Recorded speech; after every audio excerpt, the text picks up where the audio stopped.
Hello student, pre board examination day 45 में हम लोग पहुंच चुके हैं। आज हम लोग कुछ और इंपॉर्टेंट, वो भी साइंस से, ठीक है, साइंस से हम लोग ऑब्जेक्टिव करने वाले हैं। ये जो क्वेश्चन है आपका 2023 में पूछा गया क्वेश्चन है, यानी कि ये डायरेक्ट ऐसे क्वेश्चन है जो कि एग्जाम में आए हुए हैं। तो पहला क्वेश्चन है कि किस दर्पण में वास्तविक फोकस होता है, ठीक है। तो अवतल होता है, उत्तल होता है, समतल होता है, या इनमें से कोई नहीं। इसका सही आंसर हो जाएगा कॉनकेव या अवतल दर्पण, ठीक है। मोटर वाहन के सामने कौन सा दर्पण लगता है? तो मोटर वाहन के सामने, पीछे देखने के सामने में हम लोग कौन सा दर्पण लगाते हैं? एक तो होता है साइड व्यू मिरर, है ना, जो कि साइड साइड में लगा हुआ रहता है पीछे देखने के लिए। एक गाड़ी के आगे साइड में भी है ना, जहाँ पर ड्राइवर सीट होता है उसके सामने लगा रहता है, वो भी कौन सा होता है तो वो बताना है आपको। तो वो जो दर्पण होता है उसके बारे में पूछा जा रहा है, कौन सा दर्पण होता है, ठीक है। तो ये हम लोग का ऑप्शन दिया हुआ है, अवतल है, उत्तल है, समतल है, इनमें से कुछ भी नहीं है। इसका सही आंसर हम लोग का हो जाएगा उत्तल दर्पण हो जाएगा, ठीक है। सही आंसर क्या हो जाएगा? उत्तल दर्पण। बढ़ते हैं नेक्स्ट क्वेश्चन में। यदि एक लेंस की क्षमता -2D है, इसकी फोकस दूरी निकालना है। सबसे पहले हम लोग लिखते हैं कि पावर दिया हुआ है ना, फॉर्मूला हम लोग जानते हैं P बराबर 1/f होता है, ठीक है। तो यहाँ से हम लोग पास में क्या दिया हुआ? पावर, P का वैल्यू -2D दिया हुआ है, यानी f हम लोग को निकालने के लिए बोला जा रहा है। तो कैसे निकालेंगे? तो हम लोग लिखेंगे कि P बराबर होता है 1/f, और फिर यहाँ से हम लोग f का वैल्यू निकाल लेते हैं। इसको क्रॉस मल्टीप्लाई, तिरछा गुना कर देंगे तो f इधर आ जाएगा और 1/p हो जाएगा, ठीक है। तो 1/p, अब p की जगह माइनस में 2d है तो 2d लिख देंगे, ठीक है। और ये हम लोग का मीटर में होता है, और ऑप्शन हम लोग देख रहे हैं इसमें सेंटीमीटर दिया हुआ है, जिसको इसको सेंटीमीटर में बदलने के लिए हम लोग 100 से गुना कर देंगे, ठीक है। तो 100 से गुना कर देंगे तो ये सेंटीमीटर में बदल जाएगा। अब ये बन जाएगा सेंटीमीटर।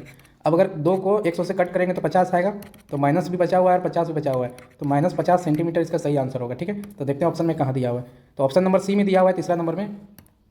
अगला क्वेश्चन है, निम्न में से किस माध्यम का अपवर्तनांक अधिकतम होता है? तो सबसे ज़्यादा अपवर्तनांक किसका होता है? हवा का, जल का, शीशा का, या हीरा का? तो इसका सही आंसर क्या हो जाएगा? हीरा का। हीरा का सबसे ज़्यादा अपवर्तनांक होता है, ठीक है, 2.42 होता है ये चीज़ें। बढ़ते हैं हम लोग नेक्स्ट क्वेश्चन में। अगला क्वेश्चन है, प्रिज्म द्वारा प्रकाश की कौन सी परिघटना होती है? प्रिज्म जो होता है, प्रिज्म में हम लोग व्हाइट लाइट यानी श्वेत प्रकाश को जब पास करते हैं ना, तो इसमें 7 कलर में ये कलर जो है ना विभक्त हो जाता है। तो इस घटना को हम लोग क्या बोलते हैं? अपवर्तनांक बोलते हैं, अपवर्तन बोलते हैं, परावर्तन, वर्ण विक्षेपण बोलते हैं, या इसमें से कोई नहीं। तो ऑप्शन नंबर सी होगा, ठीक है। ऑप्शन नंबर 3 होगा, वर्ण विक्षेपण इसको बोला जाता है। अगला क्वेश्चन है, जरा दृष्टि दोष किस प्रकार के लेंस द्वारा दूर किया जाता है? तो किसी व्यक्ति को अगर जरा दृष्टि दोष हो जाता है तो उसके लिए कौन सा लेंस का उसको चश्मा पहनना पड़ता है? तो ऑप्शन दिया, अवतल लेंस, उत्तल लेंस, द्विफोकस लेंस, इनमें से कोई नहीं। तो इसका सही आंसर होगा द्विफोकस लेंस, ठीक है। बढ़ते हैं नेक्स्ट क्वेश्चन में। अगला क्वेश्चन है, खतरे का निशान किस रंग का बना होता है? नीला, लाल, हरा, पीला? तो इसका सही आंसर होगा लाल, ठीक है।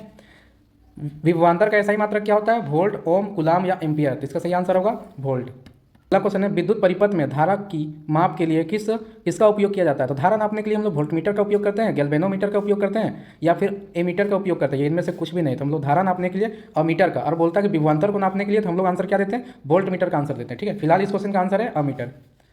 किसी बल्ब में 1 मिनट में 120 कूलाम का आवेश प्रवाहित हो तो धारा का मान कितना होगा? तो इधर बगल में आप देख सकते हैं बनाया हुआ है कि हम लोग देखो गिवन क्या है हम लोग पास में दिया हुआ चीज़ है कि टाइम है 1 मिनट, टाइम है 1 मिनट, तो मिनट को पहले सेकंड में करना होगा, तो 1 को 60 से गुना कर देंगे तो सेकंड में हो जाएगा, ठीक है। तो ये 60 सेकंड हो गया समय। उसके बाद हम लोग पास में चार्ज कूलाम दिया हुआ है, जिसको क्यू से दिखाते हैं, कितना दिया हुआ है? 120 कूलाम दिया हुआ है, ठीक है। तो इसको लिख देंगे। तो हम आई बराबर होता है Q/T, है ना। आई बराबर क्या होता है? Q/T। तो Q की जगह में 120 है और T की जगह में कितना? 60 हो जाएगा। तो 60 से 120 कट जाएगा तो कितना बचेगा? 2, यानी 2 एम्पियर इसका सही आंसर होगा, जो कि ऑप्शन नंबर 2 में दिया हुआ है, ठीक है।